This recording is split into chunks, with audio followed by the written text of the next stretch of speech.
বাংলাদেশ প্রকৌশল বিশ্ববিদ্যালয়ের শিক্ষার্থী আবরার ফাহাদ হত্যা মামলায় মৃত্যুদণ্ডপ্রাপ্ত আসামি মুনতাসির আল জেমি জেল থেকে পালিয়েছে।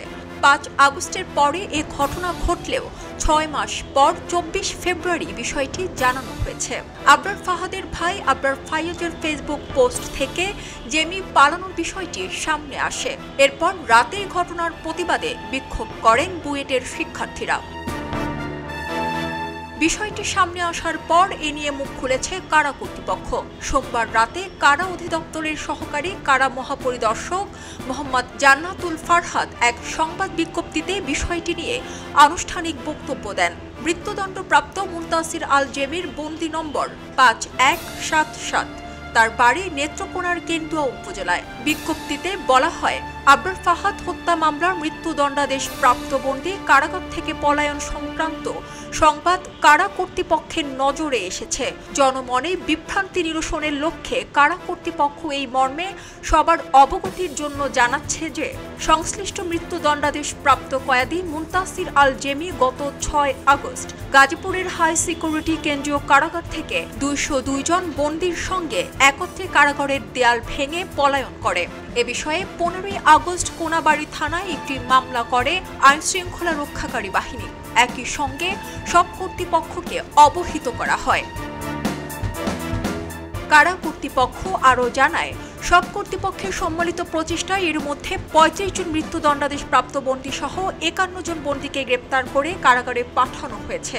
আইনশৃঙ্খলা রক্ষাকারী বাহিনী কর্তৃক সংশ্লিষ্ট বন্দীকে গ্রেপ্তারের প্রচেষ্টা অব্যাহত রয়েছে। আবরার ফাহাদের ছোট ভাই ও বুয়েট শিক্ষার্থী আবরার ফায়াজ সোমবার সন্ধ্যায় তার ফেসবুক পোস্টে মুনতাসির আল জেমির পালিয়ে যাওয়ার বিষয়টি উল্লেখ করেন। তিনি ফেসবুকে লিখেছেন, আবরার ফাহাদ হত্যার দায়ে মৃত্যুদণ্ডপ্রাপ্ত আসামি জেমি জেলখানা থেকে পালিয়ে গেছে ৫ আগস্টের পর, অথচ আমাদের জানানো হচ্ছে আজকে। যখন ওর আইনজীবী কোনো যুক্তি তর্ক উপস্থাপন করতে আসেনি, তখন ফাঁসির আসামির তো কনডেমড সেলে থাকার কথা ছিল, সে পালায় কিভাবে? পালানোর পরও এ তথ্য বাইরে না আসা তো এটাই প্রমাণ করে যে তাকে ধরতেও কোনো চেষ্টা করা হয়নি। পূর্বে থেকেই আরও ৩ জন পলাতক আছে। ২০১৯ সালের ৭ অক্টোবর বুয়েটের দ্বিতীয় বর্ষের ছাত্র আবরার ফাহাদকে বিশ্ববিদ্যালয়ের ছাত্রাবাসে নির্মমভাবে পিটিয়ে হত্যা করে ছাত্রলীগের একটি গ্রুপ। আবরার হত্যা মামলায় ২০২১ সালের ৮ ডিসেম্বর ঢাকার একটি আদালত ২০ বুয়েট শিক্ষার্থীকে মৃত্যুদণ্ড ও ৫ জনকে যাবজ্জীবন কারাদণ্ড দেন। মুনতাসির আল জেমি বুয়েটের মেকানিক্যাল ইঞ্জিনিয়ারিং বিভাগের ১৭ ব্যাচের শিক্ষার্থী ছিলেন। ২০১৯ সালে তিনি গ্রেপ্তার হন। ২০২১ সালের ডিসেম্বরে ঢাকার ১ নম্বর দ্রুত বিচার ট্রাইব্যুনাল আদালতের বিচারক আবরার হত্যা মামলায় ২০ জনকে মৃত্যুদণ্ড এবং ৫ জনকে যাবজ্জীবন কারাদণ্ড দেন।